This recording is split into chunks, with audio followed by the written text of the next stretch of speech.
Situasi sosial politik dan keagamaan menjelang masuknya Islam ke Indonesia.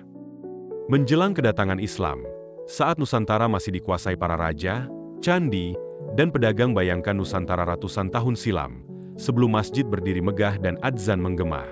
Waktu itu, negeri kepulauan kita sudah sibuk, ramai, dan jadi rebutan. Pedagang dari India, Arab, Persia, bahkan Tiongkok, bolak-balik datang dengan kapal layar, membawa rempah-rempah, kain, logam mulia, dan tentu saja, ide-ide baru. Secara sosial, masyarakat kita hidup dalam kelompok-kelompok adat yang sangat menghormati leluhur dan alam. Tapi di wilayah yang lebih besar, seperti Sumatera dan Jawa, kehidupan sudah lebih kompleks. Ada kerajaan-kerajaan hebat, Sriwijaya, Majapahit, Tarumanegara, yang memerintah dengan tangan besi, tapi juga penuh kemegahan. Di sana, raja bukan cuma pemimpin, tapi dianggap titisan dewa. Serius, raja adalah pusat segalanya. Agama yang berkembang saat itu adalah Hindu dan Buddha. Bukan cuma sekadar keyakinan, tapi juga jadi dasar pemerintahan, budaya, dan cara hidup. Kita bisa lihat buktinya lewat peninggalan luar biasa, seperti Candi Borobudur dan Prambanan. Tapi meskipun terlihat megah di permukaan, struktur sosial saat itu nggak selalu adil. Sistem kasta membuat sebagian orang dipuja, sementara yang lain hanya bisa menunduk patuh. Nah, di tengah kondisi itu, datanglah Islam. Bukan lewat pedang atau penjajahan, tapi lewat pelabuhan dan pasar. Para pedagang Muslim datang dengan ramah, membawa kejujuran dan nilai-nilai baru.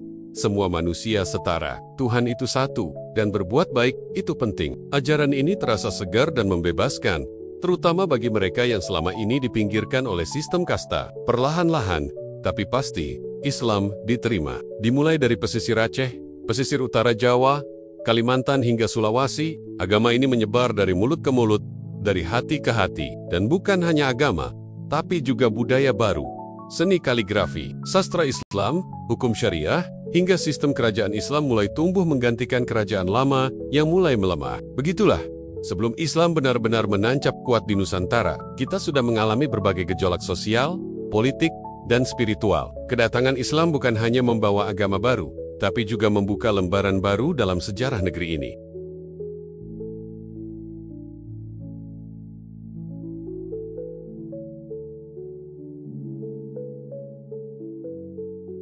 Dari pelabuhan ke kerajaan, di tengah riuhnya pelebuan-pelebuan besar Nusantara, seperti Berus di Sumatera, Gresik di Jawa, dan Ternate di Maluku, sebuah perubahan besar perlahan mulai terjadi. Sekitar abad ke-7 Masehi, para pedagang dari Gujarat, Persia, dan Arab mulai rutin datang ke kepulauan ini. Mereka tak hanya membawa barang dagangan seperti kain, rempah-rempah, dan keramik, tapi juga membawa keyakinan baru Islam.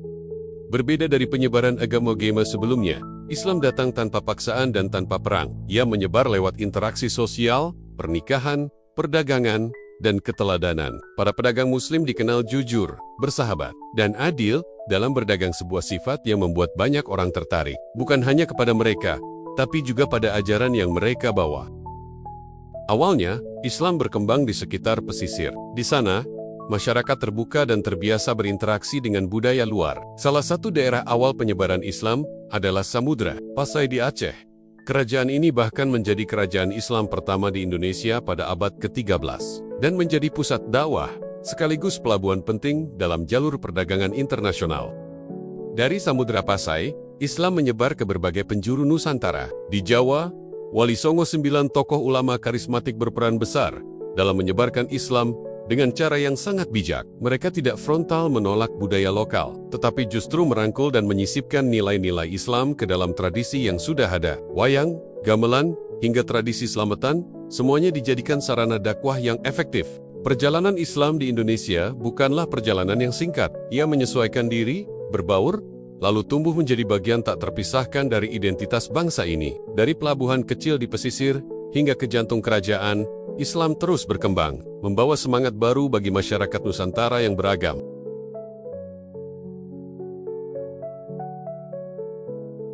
Penyebaran Islam di Indonesia bukan terjadi secara instan, melainkan melalui proses panjang yang berlangsung secara damai, bertahap dan sangat adaptif, terhadap budaya lokal. Islam tidak datang dengan pedang atau penjajahan, tetapi justru melalui pendekatan sosial dan budaya yang sangat cerdas. Ada beberapa metode utama yang digunakan dalam proses ini, yang semuanya saling berkaitan dan saling menguatkan.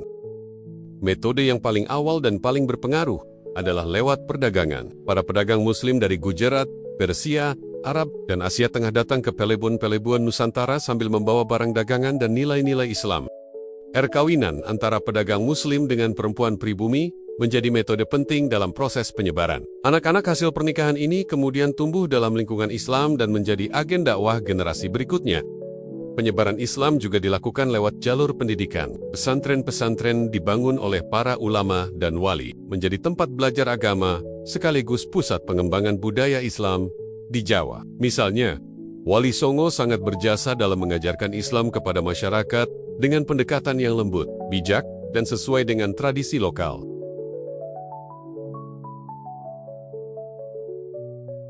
Setelah Islam mulai mengakar kuat di masyarakat pesisir, babak baru sejarah Nusantara pun dimulai, lahirnya kerajaan-kerajaan Islam.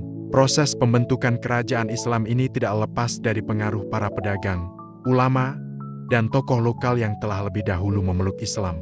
Dari sinilah Islam tidak hanya menjadi keyakinan pribadi, tapi juga dasar kekuasaan dan kehidupan bernegara. Kerajaan Islam pertama di Indonesia adalah Samudra Pasai, yang berdiri pada abad ke-13 di pesisir utara Sumatera sekarang Aceh. Raja pertamanya, Sultan Malik Al-Saleh, memimpin sebuah kerajaan yang makmur dan menjadi pusat perdagangan serta dakwah Islam. Samudra Pasai menjadi jembatan penting dalam penyebaran Islam ke wilayah lain, termasuk ke Jawa, Kalimantan, dan Semenanjung Malaya.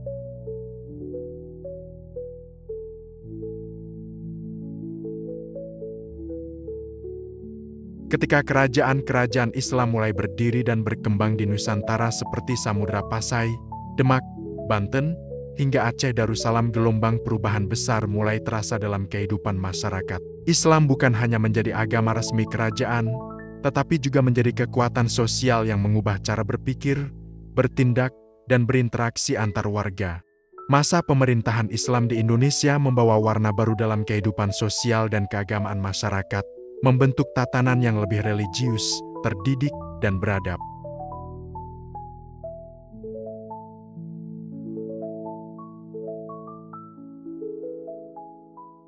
Sejak awal kemunculannya, Islam di Indonesia tidak pernah hidup dalam ruang tertutup. Justru, ia tumbuh dalam suasana keterbukaan, pertemuan antar bangsa, dan pertukaran ilmu lintas samudra. Sejak abad ke-7 Masehi, ketika para pedagang Muslim dari Arab, Persia, dan Gujarat mulai berlayar ke Nusantara, hubungan umat Islam Indonesia dengan dunia luar sudah terjalin erat baik dalam bidang agama, perdagangan, pendidikan, hingga politik. Wilayah Indonesia, yang terletak di jalur laut strategis antara Timur Tengah, India, dan Tiongkok, menjadi titik temu pedagang dari berbagai penjuru dunia. Para pedagang Muslim bukan hanya menjual rempah-rempah atau kain, tetapi juga menyebarkan ajaran Islam dan membentuk komunitas-komunitas Muslim di pelabuhan-pelabuhan seperti Aceh, Gresik, dan Banten. Melalui hubungan dagang inilah umat Islam Indonesia pertama kali mengenal dan terhubung dengan peradaban Islam global. Tidak sedikit ulama Nusantara yang menuntut ilmu ke pusat-pusat peradaban Islam, seperti Mekah, Madinah, Mesir, dan Hadramaut Yaman. Mereka belajar langsung dari para syekh dan ulama besar, kemudian kembali ke tanah air untuk mengajarkan ilmunya. Dari sinilah lahir tradisi pesantren, kitab-kitab kuning, dan kajian keilmuan yang mengakar kuat hingga kini. Seiring waktu, hubungan ini menjadi dua arah. Tidak hanya menerima pengaruh, umat Islam Indonesia juga berkontribusi bagi dunia Islam. Di era modern, banyak cendekiawan, dai, dan organisasi Islam Indonesia yang dikenal luas di kancah internasional. Indonesia, sebagai negara berpenduduk Muslim terbesar di dunia, menjadi panutan dalam mengembangkan Islam yang damai, moderat, dan toleran. Islam masuk ke Indonesia bukan dengan kekerasan, tapi dengan damai dan kebijaksanaan. Ia menyatu dengan budaya lokal, membentuk peradaban yang kaya, toleran, dan inklusif. Dari pelabuhan-pelabuhan kecil hingga ke jantung kerajaan, Islam telah menorehkan sejarah besar yang terus hidup hingga hari ini. Wassalamualaikum warahmatullahi wabarakatuh.